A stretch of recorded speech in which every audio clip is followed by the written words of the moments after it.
अप्सराओं जैसी लचक लेके आते हैं वो तर जाते हैं, और जो अप्सरों जैसी अकल लेके आते हैं वो भटक जाते हैं।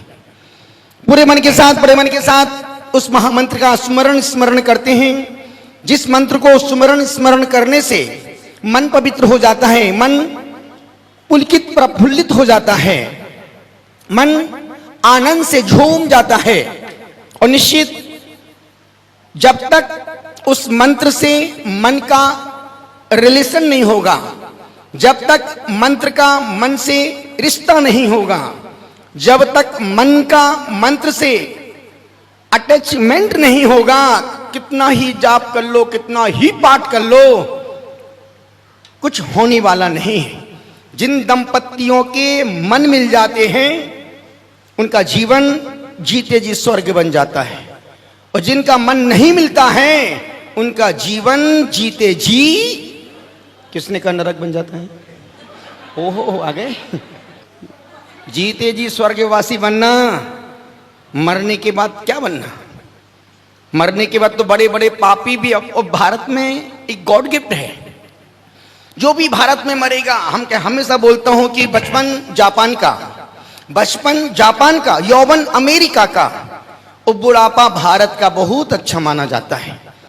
थोड़ी सी बातें, कुछ बातें मन को गुदगुदाने वाली, मन को झकझोरने वाली, मन को प्रोत्साहित करने वाली। तो कह रहा था बचपन जापान का, यौवन अमेरिका का, बुढ़ापा भारत का बहुत अच्छा माना जाता है, क्योंकि भारत में जो भी मरता है, पापी से पापी भी मरेगा, उसके नाम के आगे स्वर्गीय लिखा जाता है। पापी से पापी भी मरेगा, क्या लिखा जाएगा? कभी आपने पढ़ा फलानी नार की फलानी चंद? ये भारत में गॉड गिफ्ट है। इसलिए जब भी मरना, कहां मरना? भारत में ही। जो भारत में मरेगा फिर भारत में महापुरुष बन के ही पैदा होगा। जितने भी तीर्थंकर महापुरुष बड़े बड़े पैदा हुए, सब भारत की भूमि पर पैदा हुए। इसलिए भारत की भूमि को कहते वसुंधरा, रत्नगर्भा वसुंधरा। भारत की भूमि, भारत का एक ही नाम है भारत। और हिंदी में भारत को क्या बोलते हैं? भारत। निवेदन कर रहा हूं, भारत इंडिया नहीं है, और इंडिया भारत नहीं है, भारत भारत है। निवेदन इतना सा, वसुंधरा। इस धरती मां को कहा मां? धरती मां। आकाश को धरती मां और आकाश। कहते ना बच्चे जब छोटे थे, गाय हमारी माता है, हमको कुछ नहीं आता है, बैल हमारा। किसने कहा? कितने हम बोलते ना, बचपन की सारी बातें याद हैं।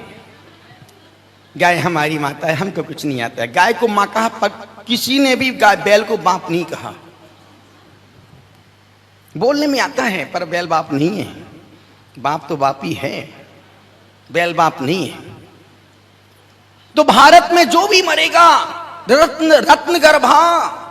आज भी कभी आपने प्रभास गिरी की वंदना की? प्रभास गिरी इलाहाबाद के पास पद्म पूर्व स्वामी की जन्म स्थली, तप स्थली,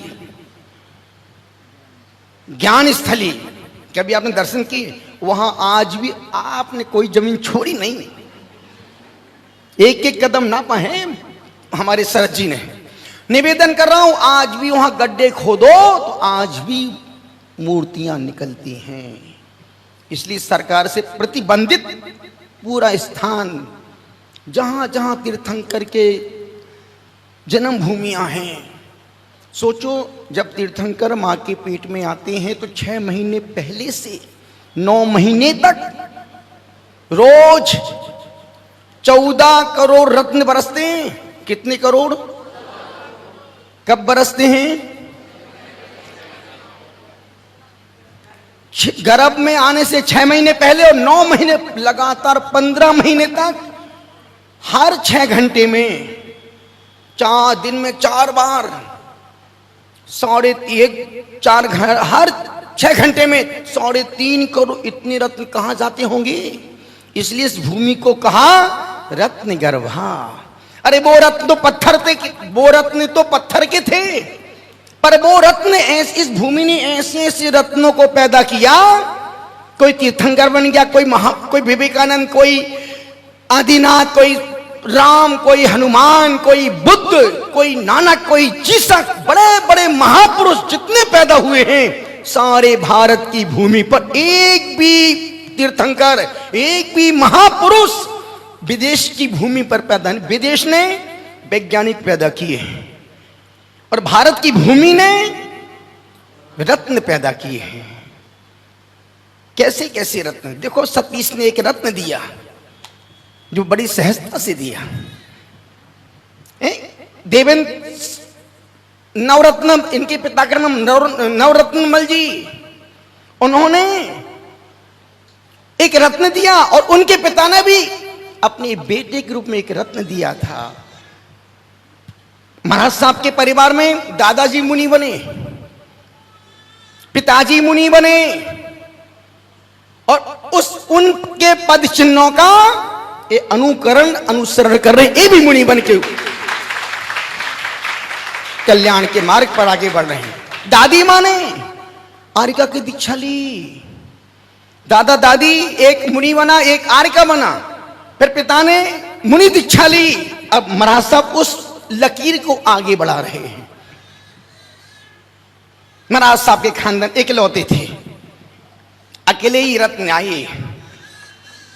विद्यासागर जी के परिवार में देखो, चारों बहनें, भाई साहब, ये सब आज की तपस्या का पुण्य का फल नहीं है, पिछले जन्मों जन्मों की तपस्या का फल। इस जीवन पंचम काल में जन्म लेने के बाद उन महाव्रतों को धारण करना बच्चों का खेल नहीं है।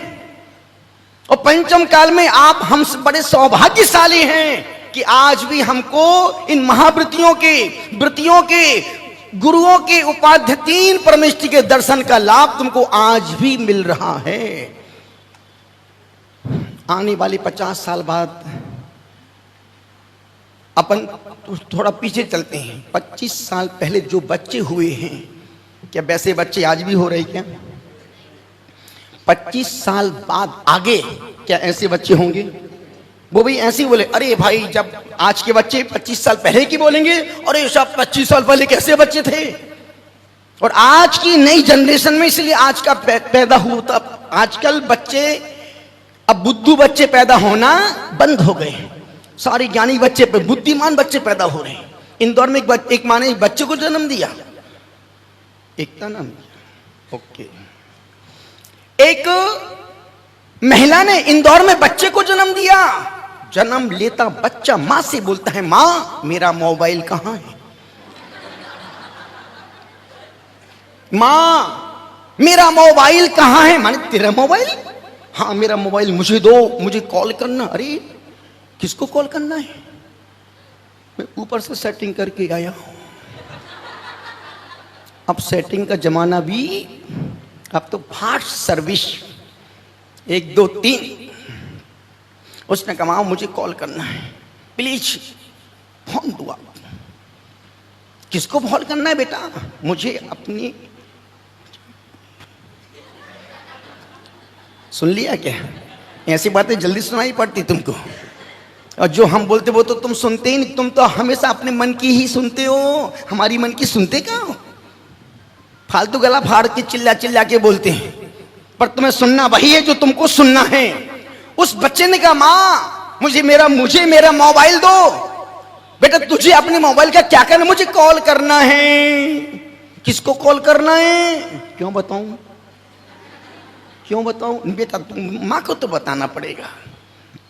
बेटे ने कहा, माँ मुझे परमात्मा को कॉल करके थैंक्स बोलना है कि मैं नीचे अच्छे से रिसीव हो गया हूं। 3 बार उसको रिजेक्ट कर दिया था, 3 बार रिजेक्ट, चौथी बार में रिसीव हुआ है। कितना एबॉर्शन के लिए व्यंग्य था कि गर्भपात जो हो रहे हैं धड़ल्ले के साथ, ये भारतीय संस्कृति गर्भपात की संस्कृति नहीं है। ये भारतीय संस्कृति तो गर्भ कल्याणक मनाने की संस्कृति है, गर्भपात की नहीं, गर्भ कल्याणक मनाने की संस्कृति है। निवेदन कर रहा हूं, भारतीय संस्कृति में जितने लोग अभी पैदा हुए हैं खुश नसीब हैं। मैं कई बार हम बोलते हैं हम कितने खुश नसीब हैं कि हमें इतने अच्छे माँ बाप मिले, अच्छा धर्म मिला, अच्छे संस्कार मिले। क्या तुम्हारे बच्चे इतने खुश नसीब होंगे?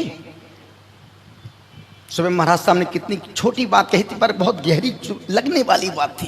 भाई शुरू से इनकी आदत ही है इंजेक्शन ठूसने की। जब जरा सा माइक पहुंचा तुरंत फट से बना हुई रखा, और छोटा मोटा सुई से तो काम चलता नहीं है, मोटी सुई ताकि दर्द अंदर तक का बाहर निकल जाए। पर कोई भी डॉक्टर का इंटेंशन मरीज को दर्द देने का नहीं होता है, भीतर के दर्द को निकालने का होता। इसलिए तो जब इंजेक्शन ठूसता है तो डॉक्टर बोलता है कैसा लगा? अरे डॉक्टर साहब दर्द सुहाना लगता है, जीवे गाना लगता है, तेरे बिन ओ डॉक्टर।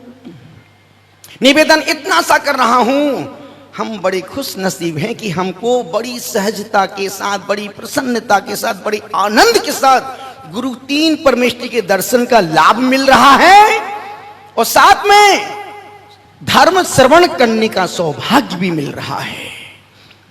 पिछले जन्मों का कई जन्मों का पुण्य था और फिर भी तुम दर्शन ना कर पाओ तो कहते हैं भाग्यहीन को ना मिले भली वस्तु का जोग।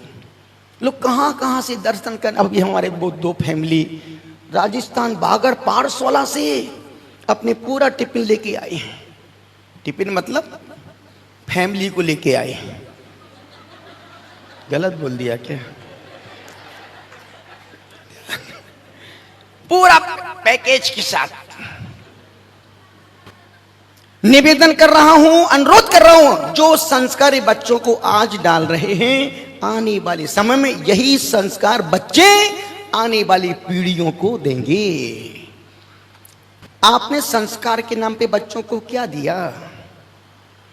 हम लोग औरंगाबाद में थे, 8:30 बजे भैया बेटी चल रही थी। 2011 का चतुर्मास, 10 का चतुर्मास था, 10 का 11 का जो भी हो, आप मेरे भावों को समझो शब्द में क्या रखा है।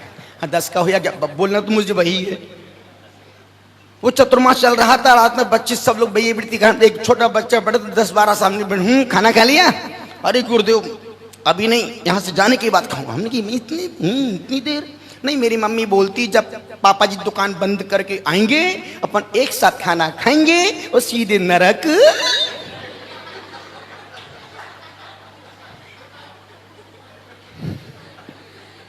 गलत बोल दिया क्या? बेटा अपन सब एक साथ खाएंगे और एक साथ नीचे जाएंगे।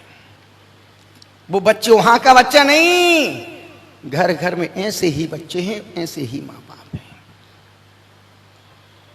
आप हमारे संघ को देखना, एक साथ 5-5 साधु, 8-8 साधु एक साथ आहार करते हैं, हाथ में लेते हैं, गिलास में पानी नहीं पीते,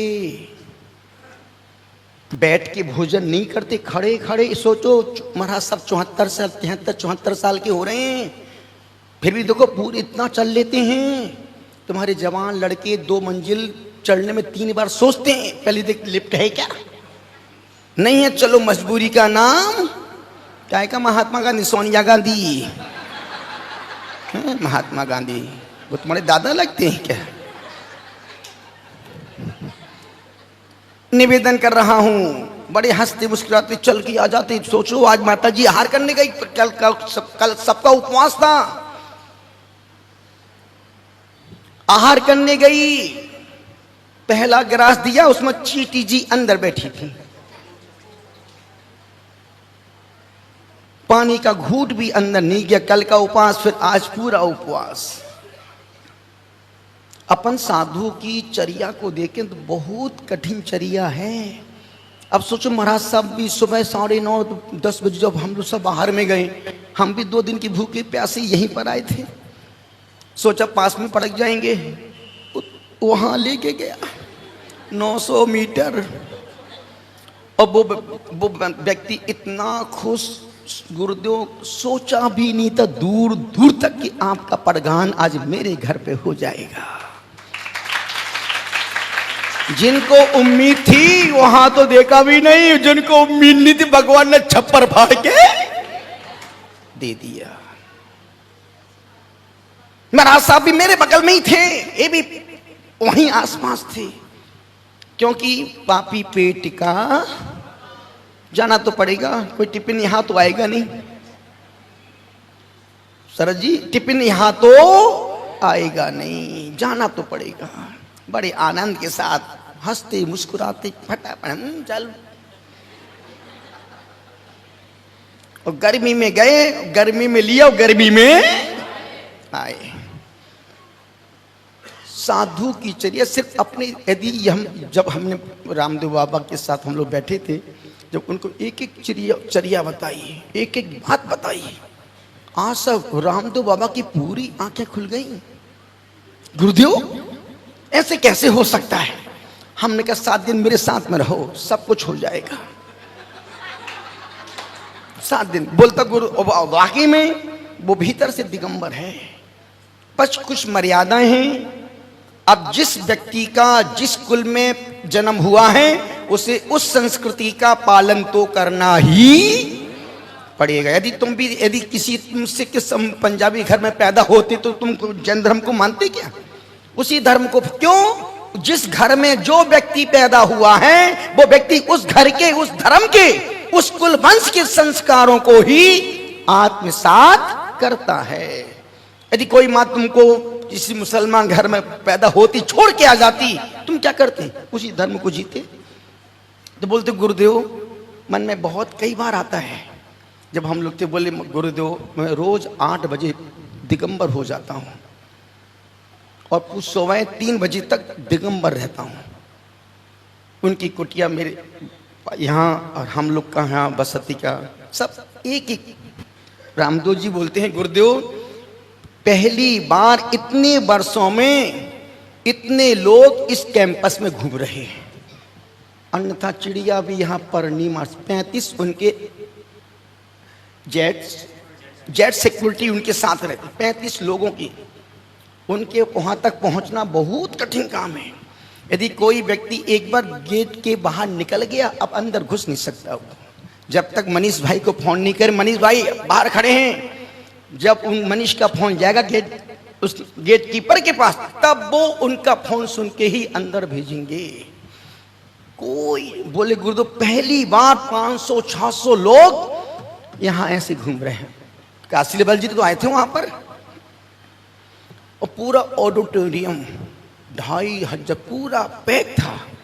हमने बाबा जी, स्वामी जी आज आपको कुछ नहीं बोलना है, आज सिर्फ आप इस प्रोग्राम के आज आप दूल्हा हैं और बालकृष्ण आचार्य जी और हम इस प्रोग्राम को अंजाम देंगे। आज सिर्फ आपको सिर्फ बैठना है, भस्त्रिका करना है।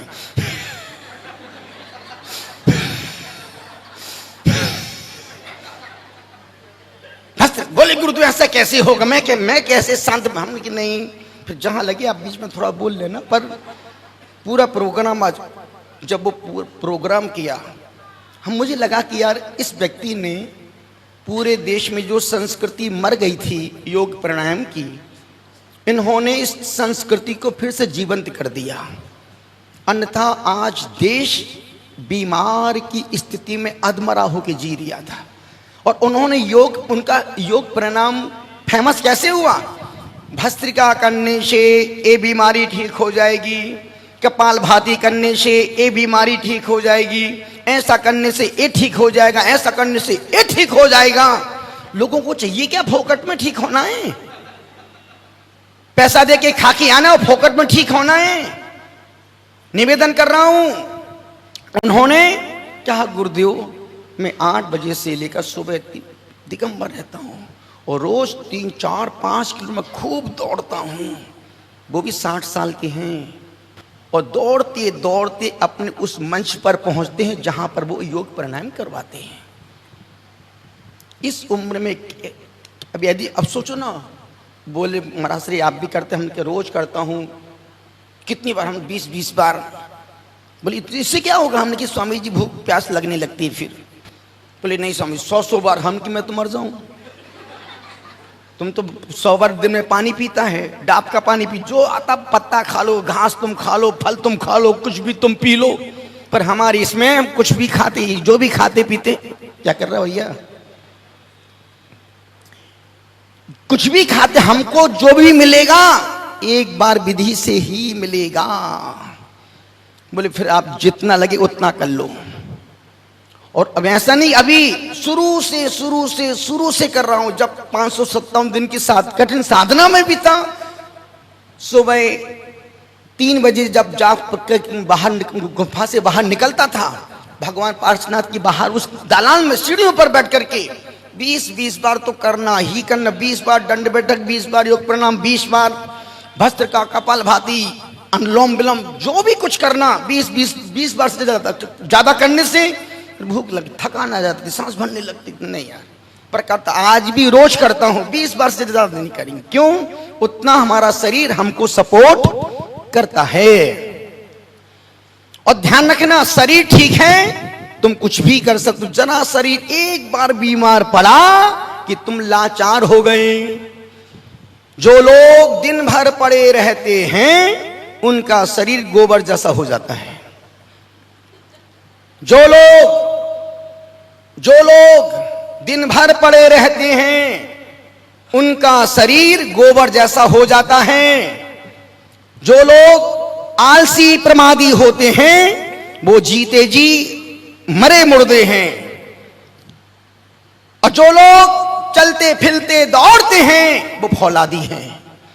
वो कुछ भी कर सकते हैं, इसलिए शरीर को चलाने के लिए बीच बीच में थोड़ा सा दौड़ते भागते रहा करो। खुद का स्टेमिना खुद को पता चलेगा कि यार नहीं, मैं भी अभी देखो ना, हमारे 74 साल के महाराज, कहां से बताऊं आपको, कहां से बुजुर्ग लग रहे हैं। यदि इतना ढक दिया जाए फिर देखो है? कोई कह सकता है महाराज जी 55-56 साल के हैं, अभी तो बाल आ गए। अभी केस करने के बाद ऐसे निकलती जैसे फ्रेश कंपनी से माल निकल के आ रहा हो।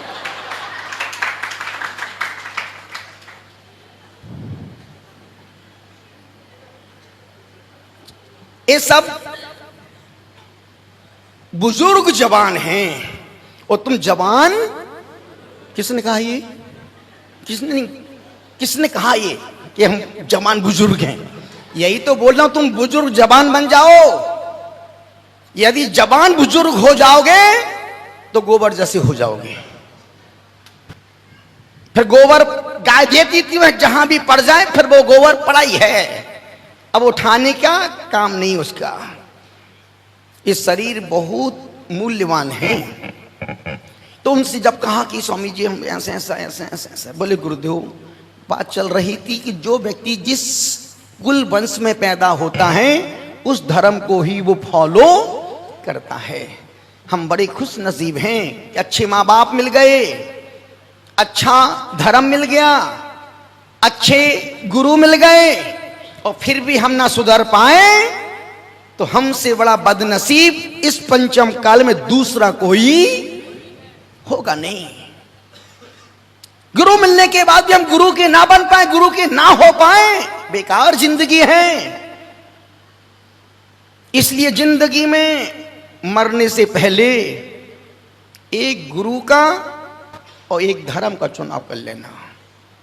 एक गुरु का और एक धर्म का चुनाव कर लेना। कि माना कि तुम नाम से जैन हो पर तुम्हारे लक्षण एक भी जैन के नहीं है। यदि आचार्य से पूछो, आचार्य लिखते हैं पद्मानंद स्वामी जी, उस पद्मानंदी पंचविंशति का ग्रंथ में लिखते जैन कौन? जैन के 3 लक्षण, जो पानी छान के पिए, देव दर्शन नित्य करे और रात्रि भोजन त्याग करे, वो जैन हैं। तुम तो उज्जैन हो, तुम तो उज्जैन का मतलब उच्च क्वालिटी के जैन। आचार्यों ने पहले गृहस्थों के 3 लक्षण दिए थे। पहले जब कभी आज से 20 साल पहले जो भी जैन यात्रा में जाते थे, कहीं जाते, 3 चीज, 3 उपकरण, लोटा, डोरी और छन्ना। महाराज साहब पहले के उज्जैन की 3 पहचान थी। कोई भी जन कहीं जाए, थैले से डोरी निकाली, लोटिया निकाला और छन्ने से पानी, अरे भैया तो जैन साहब बैठे हैं, ये तो जैन आए।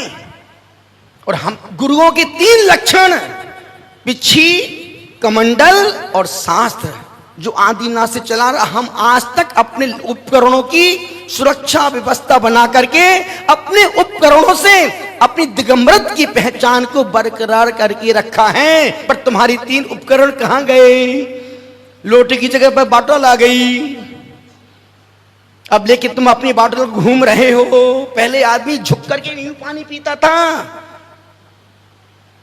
और अब आदमी खड़े खड़े गट गट गट। जिंदा हो कि मुर्दा? कितना बदलाव आया, देखते देखते कितना बदलाव आया, कितना परिवर्तन। जो परिवर्तन हमने देखा इन 25 वर्षों में, अब आप अपनी कल्पना करो आने वाले 25 साल बाद ये सब ऐसा होगा क्या? अब ये ऐप आया ना, AI, क्या बोलते हैं, क्या बोलते हैं, युक्ति।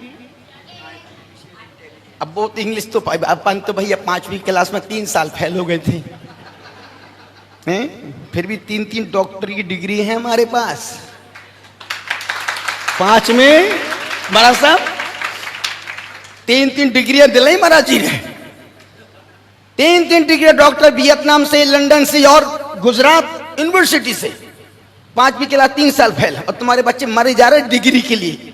पढ़ के भी डिग्री नहीं मिल रही, यहां बिना अपनी डिग्रियां पीछे पीछे घूम रही हैं। निवेदन इतना सा कर रहा हूं, अनुरोध कर रहा हूं, क्या बोल रहा था? AI। अब सोचो, AI ये तो कुछ नहीं है। अभी आने वाले 2-3 साल बाद एक कौन सा ऐप आने वाला है, सबसे ज्यादा खतरनाक, उससे ज्यादा खतरनाक दूसरा कोई दुनिया में हो ही नहीं सकता है। AI तो उसके सामने कुछ भी नहीं है, कुछ भी नहीं है। अब जितना खतरा सिर्फ खतरा, यदि आपके पास पैसा कम है और इज्जत है तो मरने के बाद भी जिंदा रहोगे, और पैसा बहुत है, इज्जत ही नहीं है, तुम्हारा पैसा बेकार है। और इज्जत, जो लोग मोबाइल उपयोग करते हैं, निश्चित मान के चलना वो तुम्हारी इज्जत को कभी भी मिट्टी में मिला सकता है। किसी का किसी से जोड़ दो, कुछ भी डाल दो, कुछ भी बना दो, कुछ भी कर दो। अपन बच्चे सोचते ना कि यार तो हम डिलीट मार दिया, फॉरवर्ड कर दिया, सबका कुछ डिलीट। जो आप यूज कर रहे हैं वो हर चीज आपकी सेव हो रही। मैसेज हो तो, फिल्म हो तो, पिक्चर हो तो, फोटो, कुछ भी। आप तो हमसे ज्यादा समझदार हैं इस मामले में, फिर भी आप मूर्खों जैसे काम करते हैं। बच्चे पहले दोस्ती में फोटो खिंचा लेते गले में हाथ डाल के, कुछ भी करके, जब वो रिलेशन टूट जाते हैं, बैकअप हो जाता है, फिर वही फोटो जब फेसबुक में आती है, इसका तो इसके साथ चल रहा था। अब तुम ना जी सकते हो ना मर सकते हो। इसलिए उपयोग करना बुरा नहीं है, पर जब बहुत आवश्यकता हो तब उतना ही। पहले आज से 20 साल जब मोबाइल में स्क्रीन नहीं थी, सिर्फ छोटा सा 600 रुपये का 1100 नंबर वाला हेलो करने छोटे ना आई है। जब से जो महाराज जी बोले एंड रो, क्या बोलो रो, जो बोल रहे वो वाला रो आया है। जब से वीडियो कॉल, फेसबुक और व्हाट्सएप आया है, तब से तुम्हारी जिंदगी, घर की जिंदगी तो खत्म ही हो गई है। एक घर में 4 लोग हैं, बेटा अपने कमरे में घुसा है, बेटी अपने रूम में बैठी है, और पति पत्नी दोनों एक पलंग पर हैं। पत्नी यूं मुंह करके लेटी है, पड़ोसी को चेंज व्हाट्सएप कर रही, सो स्वीट, गुड नाइट, लुलुलुलुलुलु। और पति रामलाल यूं उल्टा मुंह करके पड़ा है, सो स्वीट, गुड नाइट। अरे कहाँ किसको पत्नी पड़ोसी को कर रही है और पति पड़ोसन को कर रही है। पति पत्नी कमरे में घुसते हैं तो सांप न्यूला बन जाते हैं, और घर के बाहर निकलते हैं तो पति पत्नी नाम के पति पत्नी हैं। क्यों रजिस्टर्ड है? ये हमारा हस्बैंड है। काय का हस्बैंड? बात समझने की है। जब से इस मोबाइल आया है, मोबाइल ने घर के जीवन को खत्म कर दिया है। ना बेटा बाप को बाप मानता है, ना बाप बेटे को बेटा समझता है। लोग घर में कुत्ते क्यों पाल रहे हैं? अब बेटा बाप के पास जाती नहीं है, और बाप जैसे घर पहुंचता है तो बेटे अपने कमरे में, बेटी अपने कमरे में, पत्नी अपने इंगेज बिजी है, छत पे घूम रही है। हेलो हेलो हेलो, बेचारा पति खुद फ्रिज से पानी निकाल रहा, पी लिया है। कुत्ता उसको रिसीव करता है कि मेरा घर का मालिक आ गया है। मैं अजमेर में था, हम लोग आना पान कोठी में भागचंद जी की नसिया है, सोनी जी की नसिया, मैं जंगल शुद्धि करने गया, बैठा था। वहां से पूरा आना सागर दिख रहा था। मैं बैठा, जब मैं शुद्धि कर रहा बैठा था, देख रहा था एक महिला अपने कुत्ते को घुमा रही थी। उसने 2-3 राउंड लगाए। चूंकि बहुत बड़ा स्थान था, लोग भी बैठे थे, मॉर्निंग वॉक कर रहे थे। वो घुमा घुमा के आई और एक पेड़ के पास अपने कुत्ते को लेके बैठ गई। वहीं पर एक व्यक्ति भी भस्त्रिका कर रहा था। फिर उसने अनुलोम विलोम किया, फिर उसने कपालभाति की। अब वो महिला बैठ करके देखा ये बंदा भी खूब भाती कपालभाति कर रहा है, योग प्रणाम कर रहा है, सब कुछ कर रहा है। अब वो अपने कुत्ते को लेकर बैठ गई सामने। कुत्ता बिल्कुल सामने अपने उसको देख रहा है, मालिकिन को देख रहा है। वो यूं सूंघ रही, वो महिला उस कुत्ते के गाल पे यहाँ पप्पी मारे, यहाँ पप्पी मारे, वो होठ पे मारे, नाक पे मारे, आंख पे मारे। पुच्ची पुच्ची की आवाज उस व्यक्ति के कहा, यार पुच्ची कौन मार रहा है? वो आंख बंद की, उसने आंख खोल के देखा क्या हो रहा है। देखा एक कुत्ते को पुच्ची मार रही है। जैसे उस व्यक्ति ने देखा कि यार इतनी पुच्ची मार रही है, उसकी पूंछ पे पुच्ची। अरे ये पुच्ची मारने का कोई स्थान है क्या पूंछ पे? अब वो महिला जैसा देखा कि व्यक्ति देख रहा है, उसने और कमर पे दी, फिर पांव कर पत्नी कहां कहां पुच्ची मारी। वो आदमी बोलता है, भगवान तू अगले जन्म में मुझे कुत्ती बना देना, अगले जन्म में मुझे तू। ये तो हाल है, और फिर भी तुम कहती कहो ना। जब तक फोन नहीं था एक क्रेज था। जब बहुत सी जिनका हमारे सामने बैठे सरज जी, उस समय जब फोन नहीं था, लंबे लंबे 2-2 पेज के रजिस्टर में पत्र लिखते भेजते थे। और वो जब जाता था पत्र तो 15-15 दिन तक उनकी चिट्ठी आई, उनकी चिट्ठी आई। पूरे मोहल्ले को बताती थी, रात में 20-20 बार पढ़ती थी। दीपक में उस मोमबत्ती को जला करके क्या क्या लिखा, क्या क्या लिखा, रो भी रही है, पढ़ भी रही है, फिर भी लिख रही है। अब वो पत्रों का सुख, वो प्रेम, सब कुछ इस छोटे से मोबाइल ने खत्म कर दिया।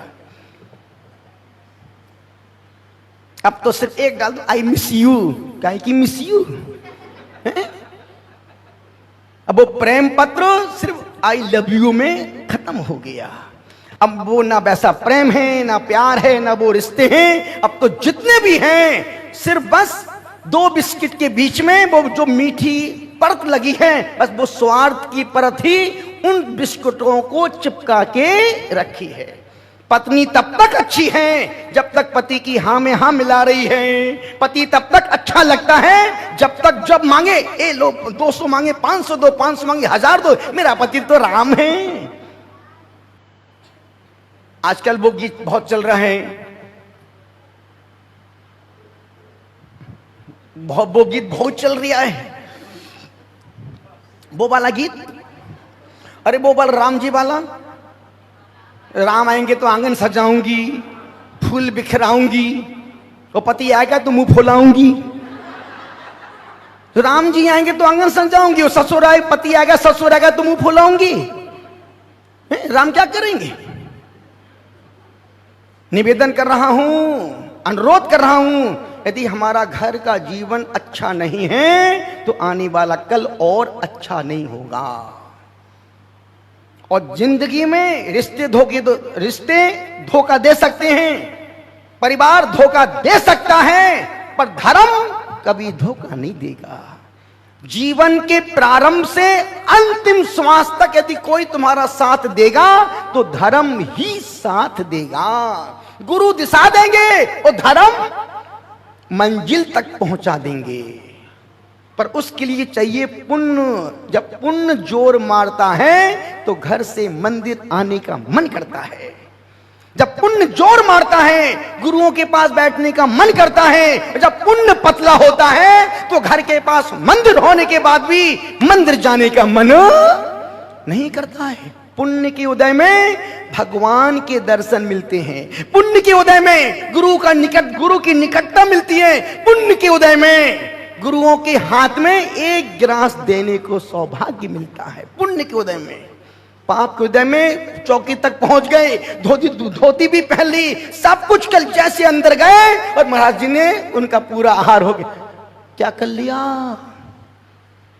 चौके में जाने के बाद भी तुम्हारा पुण्य जब सपोर्ट नहीं करेगा तो सब कुछ होने के बाद भी तुम सब कुछ नहीं कर पाओगे।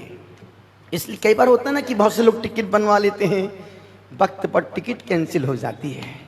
वो टिकट कैंसिल हुई, उनके पाप ने उनको वहां से निकलने नहीं दिया। कितने लोग रोज आने की सोचते हैं पर कितने लोग पहुंच पाते हैं? और जितने पहुंच जाते हैं क्या सब यहीं बैठते हैं? क्या सब अपनी अपनी उधेड़-बुन में सेटिंग में लगे रहते हैं? कहने का मतलब है कि बचपन जापान का, यौवन अमेरिका का, बुढ़ापा भारत का। इसलिए भारत में पैदा हुए हो तो तुम खुश नसीब हो। और वैसे भी जैन कुल में पैदा होने वाले व्यक्तियों का 50% पाप माफ हो जाते हैं। क्यों? जैन मांस नहीं खाते हैं, जैन रात में नहीं खाते हैं, जैन पानी छानी के आधे पाप तो तुम्हारे जैन कुल में पैदा होते ही खत्म हो गए। सिर्फ तुमको आधी यात्रा का पुरुषार्थ, मंदिर में जब भी जाओ भगवान की मूर्ति को देखो, पूरा मंत्र 3 बार नमस्कार करो और 3 बार उस मंत्र को खड़े होकर उनको देखते देखते बोलो। नमो रिहंताणम, नमो सिद्धणम, नमो आईरियणम, नमो वज्रणम, नमो लोए सब श्रवणम, चत्तारि मंगलम, अनंत मंगलम, सिद्ध मंगलम, साधु मंगलम, केवली पन्नतो धम्मो मंगलम। सांस तो ले लूं। चत्तारी लोगोत्मा, अरहंत लोगोत्मा, सिद्ध लोगोत्मा, साधु लोगोत्मा, केवली पन्नतो धम्मो लोगोत्मा। चत्तारी शरणम पब्बजामि, अरहंत शरणम पब्बजामि, सिद्ध शरणम पब्बजामि, साधु शरणम पब्बजामि, केवली पन्नतो धम्मो शरणम पब्बजामि। उनको देखते हुए ओम ह्रीम अनादि मूल मंत्रेभ्यो नमः ढोक लगाओ। अब जब यहां तक पढ़ लिया और फिर उनको देख करके अंशिमी, पूजेमी, वंदामी, नमम स्वामी, दुख को कम को बोहिलाओ, सुगई गमनम, समाही मरणम, जिनकुन। ये प्रशांत बिहार की आवाज नहीं, प्रसन्न बिहार की आवाज है। और जब इतना हो जाए फिर तीर्थंकर के नाम चिन्ह परिक्रमा लगाते रहो, आदिनाथ का बैल, अजितनाथ का हाथ। तो तीर्थंकर की स्तुति भी हो गई, भगवान से अपनी बात भी बोल दी प्रार्थना के रूप में, और नमोकार मंत्र को हमने उनको देख के याद भी कर लिया। तभी पूरे दर्शन करने का फल मिलेगा। 5 जगह कभी खाली हाथ नहीं जाना चाहिए, 5 जगह।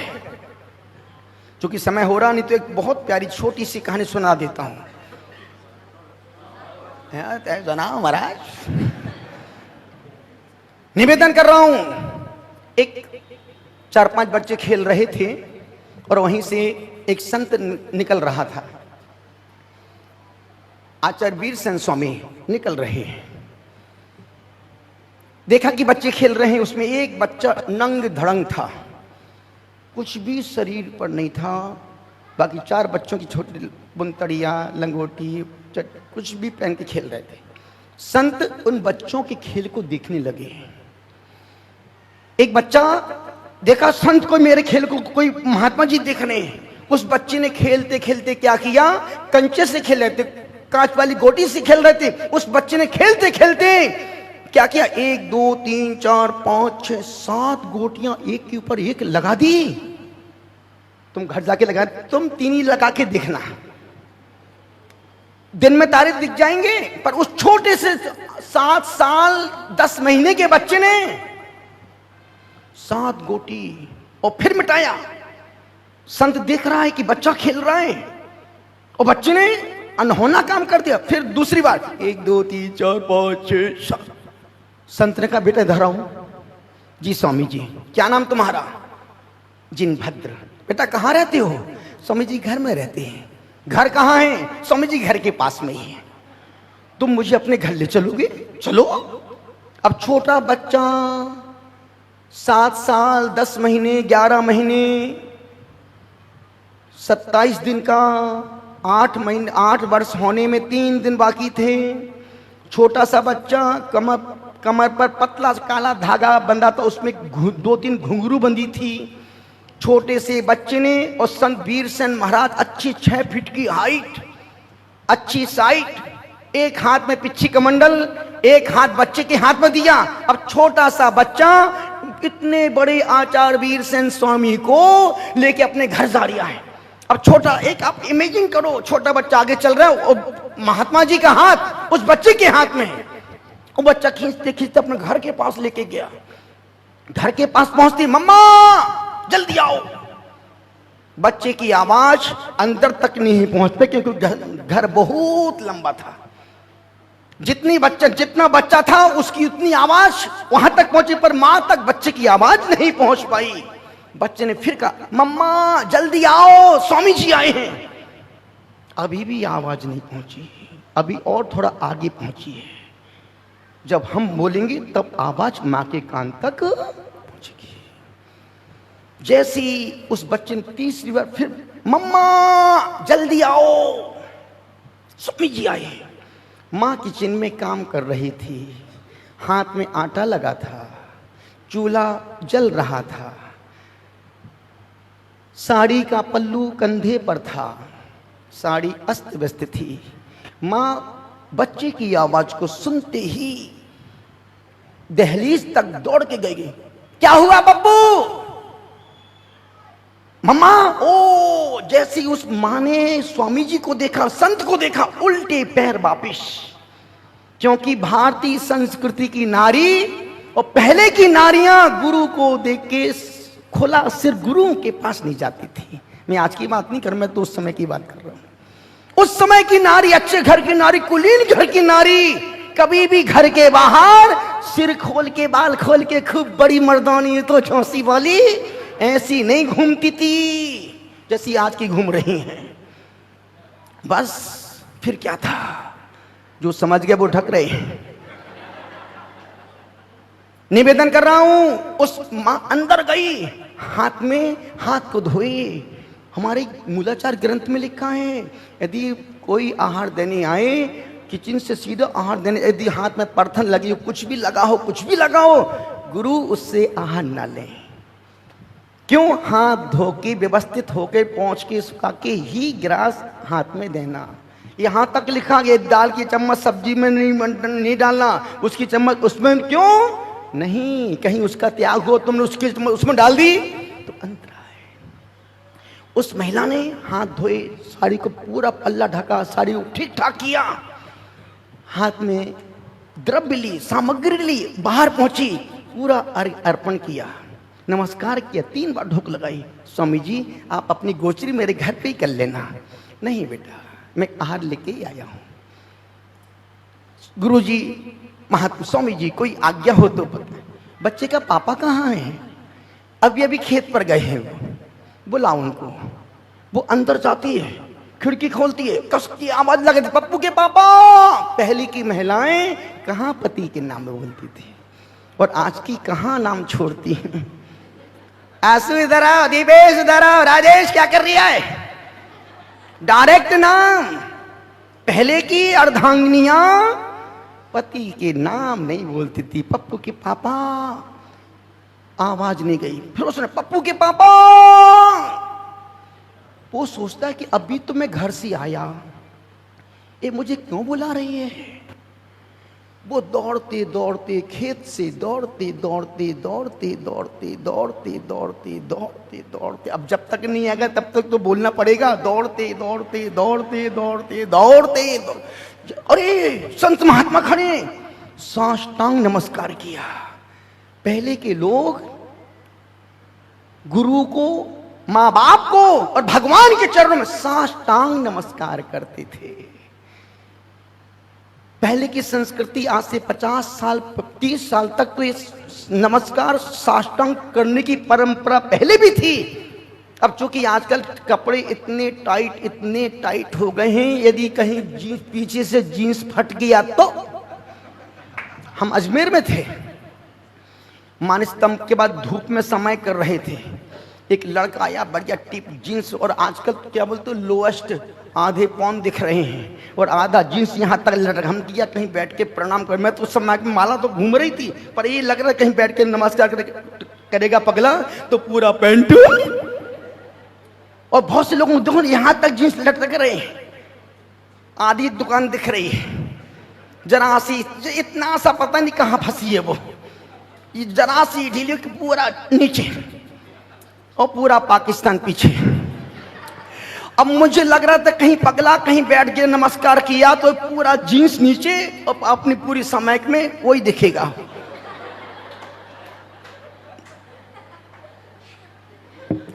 अब बस क्या था, उसने बैठ के नमस्कार नहीं किया, उसको पता था बैठूंगा तो, और ऊपर की बनियान यहां तक। और अभी आजकल एक नया जींस आया है, एक पूरा एक हाफ, नया जींस 3600 रुपए का। सोचो कहां जा रही भारतीय संस्कृति। पहले की हमारी माताएं बहनें यहां तक वस्त्र पहनती थी, कुछ समय आगे बढ़ा यहां तक पहनना शुरू किया, और समय आगे बढ़ा यहां तक पहनना शुरू किया, और समय आगे बढ़ा यहां तक पहनना शुरू किया, और समय आगे बढ़ा यहां तक पहनना शुरू किया। अब तो रेड लाइन के बाहर ही चली गई। कई बार जुलूस निकलते, अभी जुलूस आ रहा था जापानी पार्क के लिए, 2-3 महिला आगे चल रही थी, पीछे कुछ था ही नहीं, एक बिल्कुल पतला सा धागा। हमने कहा धागा टूट गया तो बस। मैं सोच रहा था हो सकता पीछे कपड़ा कम पड़ गया होगा, जब दूसरी अरे ये भी ऐसे ही, कहां यहां तक पहनने वाली हमारी घर की माताएं बहनें अब रेड लाइन के बाहर, अब ना ढकता कुछ भी नहीं है और बचता भी कुछ नहीं है। साष्टांग नमस्कार। वो लड़का खड़ा खड़ा भगवान से बोल रहा था, ओ प्रभु माय गॉड, सेवा में स्टूडेंट, झुक नहीं सकता, चुस्त है मेरी पैंट। ओ प्रभु माय गॉड, सेवा में स्टूडेंट, झुक नहीं सकता, चुस्त है मेरी पैंट, तन कपड़ों से कसा है, जिस्म सारा जाम है, इसलिए प्रभु अटेंशन में प्रणाम है। उसने नमस्कार बैठ के नहीं किया। पहले के लोग उस पति ने लेट के नमस्कार किया, 2 चरणों में हाथ, गुरु ने पिछी सिर पे लगाई, धर्म वृद्धि रस्तु। गुरुदेव आप अपनी गोचरी मेरे घर पे कर लेना।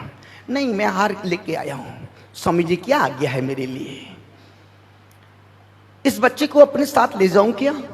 इतना कह सोचो, 12 साल बाद घर में एक ही बेटा हुआ था, और वो भी किसी संत की कृपा से। संत ने कोई फल दिया था, उस फल के प्रसाद से उस 12 साल बाद उस घर में एक संतान आई, और संत भी लेने आ गया।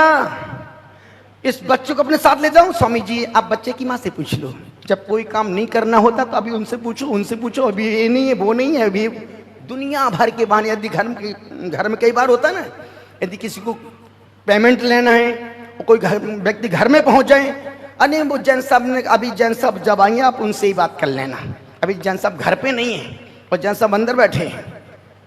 और यदि कोई देने के लिए आता, हाँ उन्होंने कहा था कि वो आए तो उनसे 5 लाख ले लेना। लेने के लिए बोल के गए हो, देने के लिए घर पे नहीं है। ये भारतीय संस्कृति है। उसने कहा सुनो आप स्वामी जी, आप बच्चे की माँ से पूछ लो, क्यों इसको ले जाऊं क्या? स्वामी जी आप बच्चे के पापा से।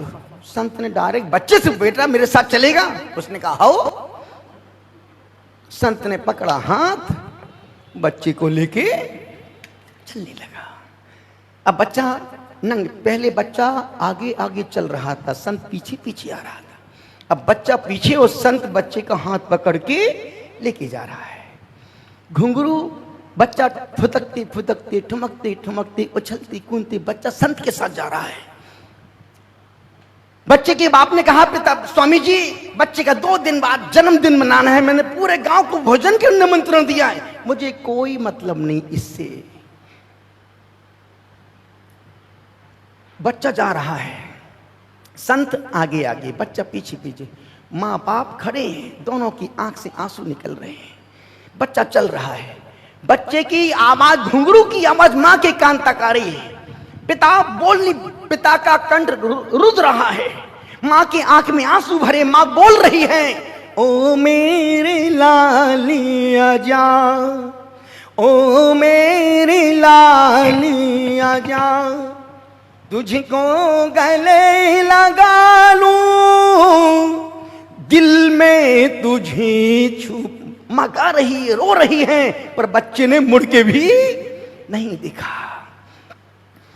कहते हैं जैसी माँ, बच्चा आगे बढ़ते बढ़ते जैसी संत मुड़ता है, बच्चा, माँ को संत महात्मा नहीं दिख रहे हैं, माँ को कौन दिख रहा है? उसका दिल का टुकड़ा। मेरा बेटा एक महात्मा लेके चला गया। जैसे ही बच्चा ओझल हुआ आंखों से, दोनों पति पत्नी आंखों से आंसू बहाते हुए घर के अंदर जाते हैं। पति यूं कमर करम पे हाथ रख के बैठ गया, पत्नी किचन में काम करने लगी। पति बोलता, सुनो मेरा जी भर भर के आ रहा है, तुम एक काम करो, तुम घर को संभालना और मैं तो अपने बेटे के पास जा रहा हूं। पत्नी बोलती, सुनो जहां तुम जाओगी वहीं चली आऊंगी। मैं घर में क्या करूंगी? दीवार से माथा मारूंगी क्या? मैं भी आपके साथ ही चलती हूं, मैं भी बिना बेटी के रह नहीं सकती हूं। ध्यान रखना, माँ बेटी का त्याग हर माँ बाप करते हैं, बेटे का त्याग तो लाखों माँ बाप में इकलौते होते हैं जो अपने समाज के लिए, धर्म के लिए, संस्कृति के लिए अपने बेटे का दान गुरु को करते हैं। जैसे ही दोनों पति पत्नी घर की कुंडी लगाई, दोनों पति पत्नी जा रहे हैं, देखा कि पत्थर की शिला पर संत यूं बैठे हैं, बच्चा भी यूं बैठा है, आंख बंद कर पति पत्नी भी दोनों हाथ जोड़ के यूं बैठ गए। जैसे 3 दिन हुआ, बच्चा 8 साल अंतर मुहूर्त का हुआ। आचार्य वीरसेन स्वामी ने कमंडल का पानी लिया, बस में निंद्रो दो लोचो, वो 28 मूलकों के मंत्र पढ़े और बच्चे को अपनी पिछिका का एक उसकी गुच्छी निकाली, उसको दे दी, बेटा अब आज से तू दिगंबर मुनि, और उसका नाम रखा मुनि जिनसेन महामुनि राज, जिनका दूसरा नाम था अगर्भ। जिन्होंने बचपन से ही कपड़े नहीं पहने थे, उन जिनसेन स्वामी का दूसरा नाम था अगर्भ दिगंबर।